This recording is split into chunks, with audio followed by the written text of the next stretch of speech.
ខ្ញុំបរៀនពីរបៀបប្រើជំរាបទឹកយើងមាននេះជំរាបទឹកសម្រាប់ទឹកនៅនេះជំរាបទឹកសម្រាប់អាំងទឹកធ្ងន់នេះអានេះធ្ងន់អានេះជំរាបទឹកសម្រាប់បន្ទប់ទឹកអានេះជំរាបទឹកសម្រាប់អាំងទឹកឥឡូវវិធីប្រើប្រាស់ធ្វើម៉េច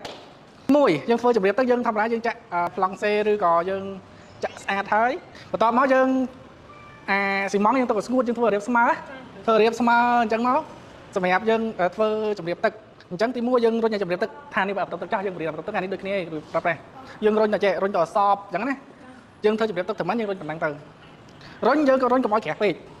ត្រឹម 1.5 មីលីម៉ែត្រឬក៏2មីលីម៉ែត្រក្រាស់ពេកវាអាចនឹងប្រេះយល់ទេវាក្រាស់ពេកយើងអាចនឹងប្រេះស្ដើងពេកអាចនឹងអត់ជាប់អញ្ចឹងយើងរុញមកសបស្អាតរុញឲ្យស្អាតបានហើយអញ្ចឹងបន្តមកយើងទុកវារយៈពេល3ម៉ោងទុកវារយៈពេល3ទៅ4ម៉ោងយើងធ្វើម្ដងទៀតអញ្ចឹងយើងធ្វើជំរាបទឹកម្ដងទៀតយើងធ្វើ2ជាន់ណាយើងរុញតែជាម្ដងយើងរុញតែជាម្ដងមិនព្រោះយើងរុញតែចេះតោះមកយើងរុញតែចេះបន្ទាប់ពីរុញជាន់ទី2យើងទុករយៈពេល48ម៉ោងឬដល់ថ្ងៃទី3ដល់ថ្ងៃទី3យើងចាប់ផ្ដើមធ្វើតេស្តទឹកវាទៅបើថាធ្វើតេស្តទៅវាអត់ជ្រាបទេយើងអាចរៀបក្រូបានហើយវាឲ្យដាក់ទឹកត្រាំណាទឹកត្រាំហ្នឹងរុញជំរាបទឹកណាសំខាន់ណាស់បើជាងគាត់ចេះប៉ុន្តែបើសម្រាប់ម្ចាស់ផ្ទះគាត់អាចនឹងអត់ចេះអញ្ចឹងយើងត្រូវបញ្យល់គាត់ឲ្យច្បាស់អាពីហ្នឹងណាហើយសូមថានេះសម្រាប់អាំងទឹកដាក់ទឹកបានអត់រឹតតែល្អ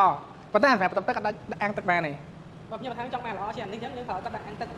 អានេះណាយល់ទេតែបើសិនជាគាត់ថាត្រូវការទឹកធម្មតាគ្រាន់នេះទៅគឺច្រើនបន្ទប់ទឹកសម្រាប់ពូក្រហមហ្នឹងតែបើថាចង់បានលើសនេះបន្តិចយើងថាចង់បានលើសនេះបន្តិចយើងគេថាអត់ត្រូវនេះទៅយល់អត់អូខេយកមកគ្នាណាអាហ្នឹងបច្ចេកទេសរបស់វាប្រយ័ត្នប្រើពីខ្ញុំខុសខ្ញុំថាគាត់ចេះធ្វើទេ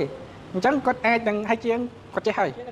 ជាងនឹងចេះប៉ុន្តែម្ចាស់ផ្ទះគាត់យកទៅគាត់ធ្វើខ្លួនឯងក៏ប្រយោជន៍គាត់ភ្ញៀវចំនួនរៀប2 3ដងគឺថាសៃណែត